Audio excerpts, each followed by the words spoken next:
22 तारीख के हमले के जवाब में हमने 22 मिनट में आतंकियों के 9 सबसे बड़े ठिकाने तबाह कर दिए।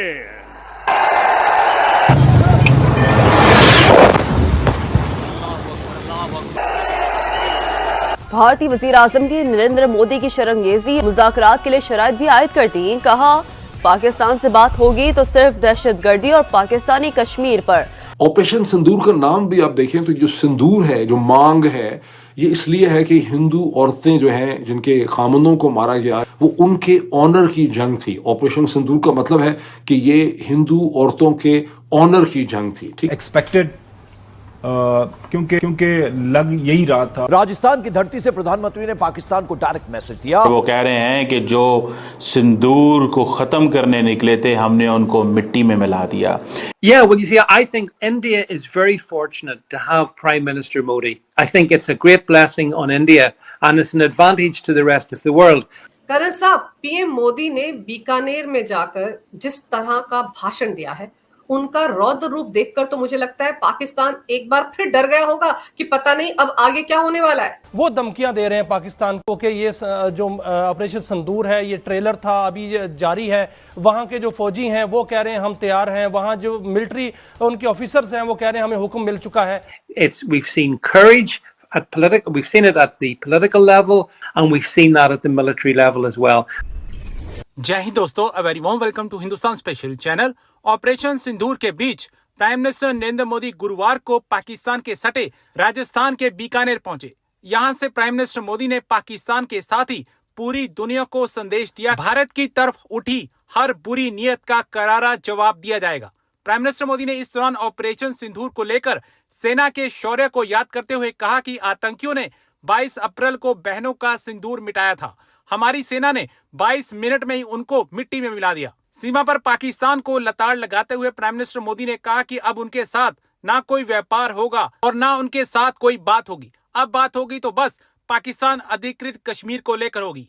पाकिस्तान को सख्त संदेश देते हुए प्राइम मिनिस्टर मोदी ने कहा कि अगर आतंकवाद का एक्सपोर्ट जारी रहेगा तो उसे बड़ी कीमत चुकानी होगी। प्राइम मिनिस्टर मोदी ने कहा कि उनका दिमाग ठंडा है लेकिन खून गर्म है। बीकानेर में प्राइम मिनिस्टर मोदी ने ऑपरेशन सिंदूर के दौरान सेना के जवानों के शौर्य पर भी बात की।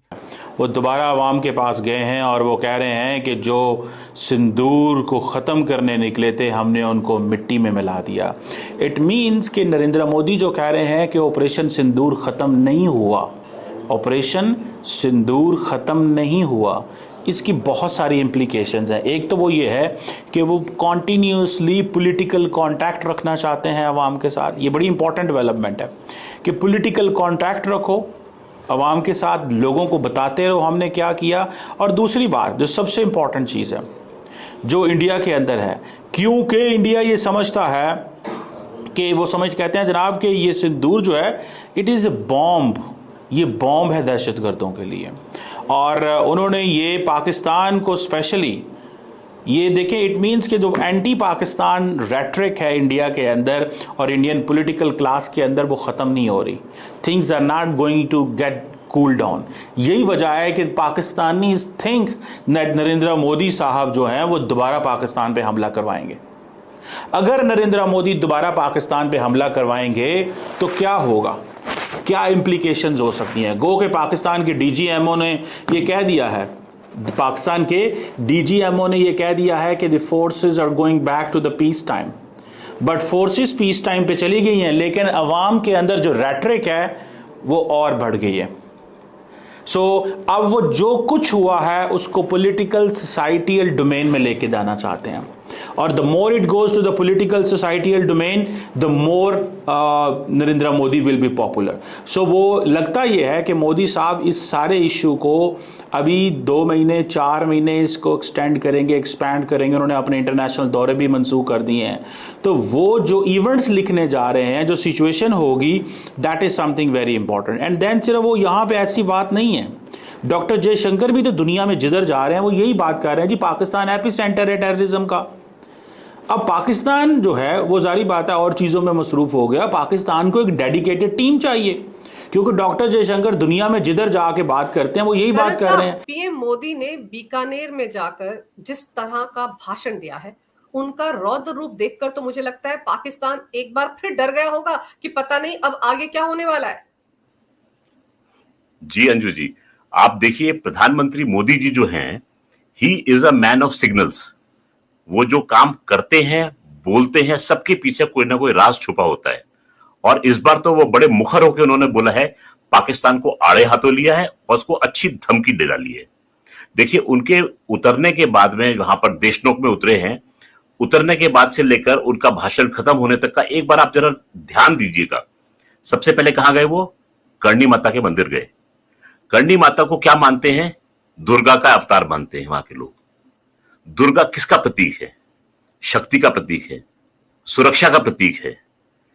एक तरीके से वहां के लोकल लोगों की केयर टेकर है, उनका रख रखाव कर रही हैं।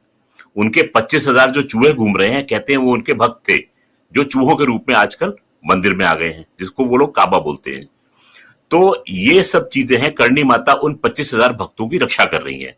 मोदी जी का करणी माता मंदिर में जाके माथा टेकने का एक संकेत जो मैं पढ़ पा रहा हूं, ये है कि भाई हम एक शक्ति हैं, शक्ति के रूप में आपका संरक्षण करेंगे, आपका बचाव करेंगे, और जितने आपके भक्त हैं, यानी कि जितनी जनता है वहां पर, उसको हम सुरक्षित रखेंगे। कदाचित ये मैं पढ़ पा रहा हूं उनके करणी माता मंदिर के विजिट के बाद।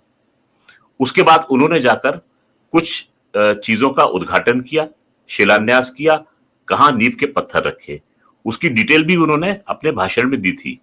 और जो बातें उन्होंने की थी इंफ्रास्ट्रक्चर डेवलपमेंट की, रेलवेज किस तरीके से विस्तार कर रहा है, कितने हजार करोड़ रुपए का इन्वेस्टमेंट किया है, 103 अमृत स्टेशंस का उन्होंने वहां से उद्घाटन किया, जो कि हमारे 18 राज्यों में फैले हुए हैं। अमृत स्टेशन भी कैसे? अगेन सिग्नलिंग के साथ में उन्होंने अपनी सांस्कृतिक धरोहर को उन स्टेशंस पर स्थापित किया है। जैसे उन्होंने एग्जाम्पल दिया उन्होंने ओरछा का, तो ओरछा में भगवान राम की झांकी जो है वो परिलक्षित होती है।